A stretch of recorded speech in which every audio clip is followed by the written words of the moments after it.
नमस्कार, मैं मनीष स्वागत करता हूँ आपको अपने इस यूट्यूब चैनल पे।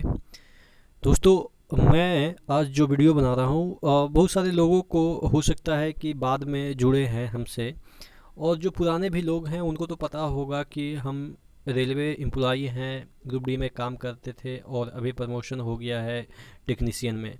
तो हालांकि बहुत सारे लोगों को फिर भी डाउट रहता है, जब तक क्या होता है ना कि प्रूफ हर चीज़ को दिखाना पड़ता है कि नहीं, सर्टिफिकेट दिखाओगे, कागज़ दिखाओगे तभी हो, इस तरीके की चीज़ें हैं। तो समय समय पे लगता है कि चलो ठीक है। हालांकि मैं इस तरीके की चीज़ें मैं जल्दी करता नहीं हूँ, आपने देखा होगा ना। मैं वर्क का कोई वीडियो बनाता हूँ, होता है ना कि लोग जो रेलवे एम्प्लॉय होते हैं वो कैसे काम करते हैं, क्या करते हैं, वो सब चीज़ें दिखाते रहते हैं, जो कि इलीगल भी है।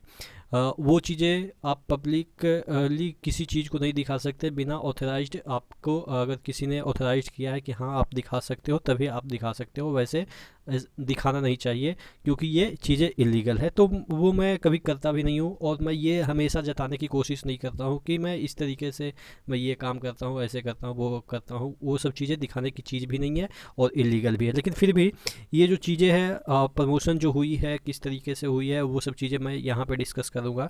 तो यहाँ पे देखिएगा 5/4/2022 को यहाँ पे देखिएगा, in trade test held on 4/4/2022 से 5/4/2022 2 दिन ट्रेड टेस्ट हुए थे। मैंने आपको वहाँ से लाइव आके भी बताया था कि ट्रेड टेस्ट कैसे होते हैं, वो मैंने आपको वीडियो में बताया भी था। उसके बाद देखिएगा, for promotion to the post of technician grade 3, यानी कि टेक्नीशियन के लिए जो ट्रेड टेस्ट हुआ है उसी का यहाँ पे लिस्ट है। देखिएगा, ये टोटल लिस्ट है एन एफ आर जोन का मैं बात कर रहा हूँ। ठीक है, एन एफ आर जोन का है। देखिएगा, एन एफ आर जोन यानी कि नॉर्थ फ्रंटियर रेलवे का। यहाँ पे देखिएगा मेरा जो नंबर है, यहाँ पे सीरियल नंबर ये है, कोई रैंकिंग नहीं है, सीरियल नंबर है। यहाँ पे देखिएगा 36वें नंबर पे मनीष कुमार, यूआर कैटेगरी, पहले ब्रिज असिस्टेंट ब्रिज थे। यहाँ पे जो मेरा पोस्टिंग है वो मैं दिखा देता हूँ, क्योंकि बहुत सारे लोग को लगता है कि ये झूठ मूठ का है इस चीज़ें। यहाँ पे आरपीएन अगर सर्च कीजिएगा गूगल में तो आपको पता चल जाएगा कि आरपीएन का मतलब कौन से रेलवे स्टेशन है। ठीक है, तो ये इसमें लिस्ट में नाम आया है कि किनका किनका प्रमोशन हुआ है, देखिएगा यहाँ पे। और यहाँ पे मैं जो ज्वाइनिंग लेटर है वो भी मैं दिखा देता हूँ। इससे पहले वीडियो शुरू हो मैं आपको बता दूं कि टेक्स्ट बुक का फ्लैश सेल चल रहा है 24 आवर का। यहाँ पे आपको 399 रुपया का, जो अगर मॉक टेस्ट पास खरीदते हैं तो आपको 360 मिलेगा, बशर्ते कि आप ER Manish coupon code use करते हैं। 39 रुपये का डिस्काउंट मिल जाएगा। 510 प्लस एग्जाम के लिए 37,000 प्लस मॉक टेस्ट आपको दिए जा रहे हैं। और यहाँ पे कोई भी एग्ज़ाम CBT 2 की तैयारी कर रहे हो, जो भी एग्ज़ाम होता है उसके लेटेस्ट क्वेश्चन इसमें आपको मिल जाएंगे। तो यानी कि हमेशा ये अपडेट होते रहता है, तो ये बेहतर प्लेटफॉर्म है। अगर आप डिफरेंट डिफरेंट एग्ज़ाम की तैयारी कर रहे हैं, सभी एग्ज़ाम की तैयारी आप इसी प्लेटफॉर्म पे कर सकते हैं। तो नीचे डिस्क्रिप्शन बॉक्स में इसका लिंक दिया हुआ है, वहाँ से विजिट कर लीजिएगा। चलिए, तो हम दिखा देते हैं कि ये मेरा ज्वाइनिंग लेटर है। Joining letter in the sense कि अभी वाला ज्वाइनिंग लेटर जो टेक्नीशियन एज, देखिए देखिए जैसे ही प्रमोशन होता है तो आपको उस पोस्ट के लिए, प्रमोशन के पोस्ट के लिए आपको अलग से ज्वाइन करना पड़ता है। जैसे आपने रेलवे ज्वाइन किया तो उस समय एक आपका ज्वाइनिंग लेटर होगा, लेकिन अगर आप प्रमोट होते हैं कोई और भी पोस्ट पे तो आपके फिर से एक तरह से नया प्रक्रिया शुरू हो जाता है ज्वाइनिंग का। तो यहाँ पे देखिएगा डेट, कल के डेट में मैंने ज्वाइन कर लिया था, डेट 1/6/2022 यहाँ पे देखिएगा, और मेरा सिग्नेचर यहाँ पे है। देखिएगा, योर्स फेथफुली, यहाँ पे मैंने सिग्नेचर किया है। और ये जो हमारे जो भी हैं, जो ऑफिस इंचार्ज हैं, उन्होंने साइन किया, यानी कि अलाउ किया है मुझे ज्वाइन करने के लिए। तो कहने का मतलब देखिए, इसमें कुछ लेटर में टाइपिंग किया रहता है कि with reference to the subject cited जो भी ये सब्जेक्ट है, ज्वाइनिंग रिपोर्ट है। यहाँ पे ज्वाइनिंग रिपोर्ट है सब्जेक्ट में, देखिएगा joining report with reference to the subject cited above, I beg to state that I am going to join in the post of tech 3 erector. Erector post का नाम है, technician 3 जिसे हम कर सकते हैं। इसके बाद प्रमोट होंगे तो टेक्नीशियन 2, टेक्नीशियन 1, उसके बाद सीनियर टेक्नीशियन, उसके बाद JE होता है, उसके बाद SSC होता है। तो ये एक मंद प्रोसेस है, लेकिन अगर आप टेक 3 चले गए तो इसके बाद जो भी आपके वैकेंसी आएगी JE की, आप एलिजिबल हो जाएंगे। और यहाँ पे अगर आपने ट्रेनिंग कर रखी है, तो अगर कल होकर, आज मैंने ज्वाइन किया टेक 3 और कल वैकेंसी आ जाती है JE की, तो मैं एलिजिबल रहूँगा। और हो सकता है कि 1-2 साल का उसमें टर्म कंडीशन लगा दे कि टेक 3 में कम से कम 3 साल का होना चाहिए या आपने सर्विस टोटल 3 साल का होना चाहिए। ज़्यादातर सर्विस 3 साल का मांगता है कि सर्विस आपने 3 साल किया है। तो अभी हमारा तकरीबन पौने 3 साल हो गया, 2-4 महीने में मेरा 3 साल हो जाएगा, तो उसके बाद एलिजिबल हो जाएंगे जेई के लिए। उसके बाद पता नहीं एसएससी के लिए भी अगर वैकेंसियाँ आती है तो उसके लिए भी एलिजिबल हो सकते हैं, लेकिन हालांकि जेई के लिए ही वैकेंसी आती है। एसएससी के लिए अभी तक मुझे नहीं इन्फॉर्मेशन है कि वैकेंसी आती है।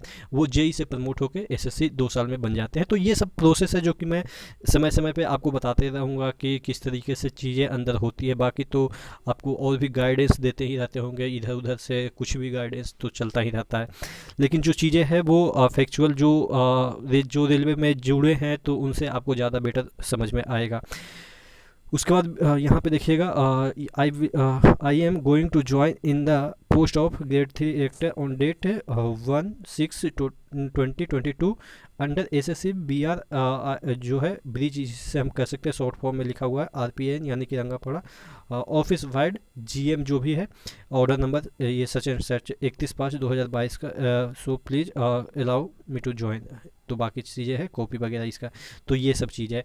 तो टोटल कहने का मतलब ये है कि आप अगर रेलवे ज्वाइन करते हैं तो चांसेस है कि थोड़ा सा आपको यहाँ पे बेनिफिट मिल जाती है अगर आप सिंसियर हैं और आपके क्या कह सकते हैं कि लक अच्छा है कि वैकेंसियाँ इंटरनल अगर आती है तो आप आगे तक पहुंच सकते हैं।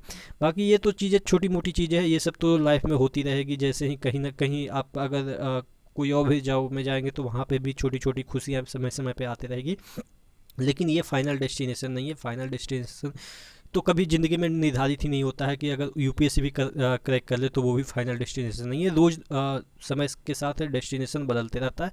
तो लाइफ को एंजॉय करते रहिए, उतना टेंशन नहीं लेना है, जो भी होगा अच्छा होगा, क्योंकि सभी को एक दिन कहीं ना कहीं से मतलब कभी ना कभी मरना ही है। तो 20-30 साल जो भी 40-50 साल जो भी बचना है उसी को एंजॉय करते रहिए। बाकी ये सब चीज़ें छोटी मोटी आती रहेगी जो समय समय पे आपको मैं शेयर करता रहूँगा। ठीक है, तो नेक्स्ट वीडियो में मिलते हैं। आशा करते हैं आपको अब तो लगा होगा कि नहीं बंदा जेन्युइन है, क्योंकि कई ऐसे भी बंदे होते हैं ना कि मुझे मतलब कि बुरा नहीं लगता है, लेकिन हाँ ऐसे भी होते हैं कि अपने लाइफ पे फोकस करने के बजाय सामने वाले की लाइफ पे फोकस कर रहे हैं। मैंने एक ऐसा कमेंट देखा है, मेरे ही एक चैनल पे आया था कि तुम फ्रॉड हो, तुम रेलवे में नहीं हो, रेलवे के एम्प्लॉई तुम्हें पता है कि कैसे होते हैं, क्या क्या मतलब कि हम तुम पे केस करेंगे कि तुम रेलवे के एम्प्लॉई नहीं। भाई इतना अगर अपने बारे में अगर कोई अपना बंदा सोच ले तो हो सकता है कि वो थोड़ा सा और भी अपने लाइफ में बढ़ जाए। मेरे बारे में सोच रहे हैं कि ये रेलवे का एम्प्लॉय नहीं है, इस पर केस करना है, क्या नहीं करना। भाई इतना तो पड़ोसी भी नहीं जलते हैं जितना मतलब कि ऐसे ऐसे मतलब मैं हर एक बंदे को नहीं बोल रहा हूँ, कुछ एक होते हैं, 1000 में एक ऐसे बंदे होते हैं कि जो जिनको अपने लाइफ में क्या चल रहा है उससे मतलब नहीं, किसके लाइफ में क्या चल रहा है उससे मतलब है। तो चीज़ें हैं, चलो ऐसे तो हर जगह मौजूद मिल जाएंगे प्राणी, उस तरह के प्राणी हर ग्रह पे मिलते हैं। तो वो सब चीज़ें दिमाग पे रखना भी नहीं है, क्योंकि अगर रखते तो इतना वीडियो वगैरह बना भी नहीं पाते। बाकी चीज़ें तो नॉर्मल चीज़ें हैं, चलती रहती है, कौन किस से क्या कर रहा है, क्या बना रहा है, क्या हो रहा है, ये सब चीज़ें चलती रहती है। ठीक है, तो नेक्स्ट वीडियो मिलते हैं, तब तक के लिए धन्यवाद।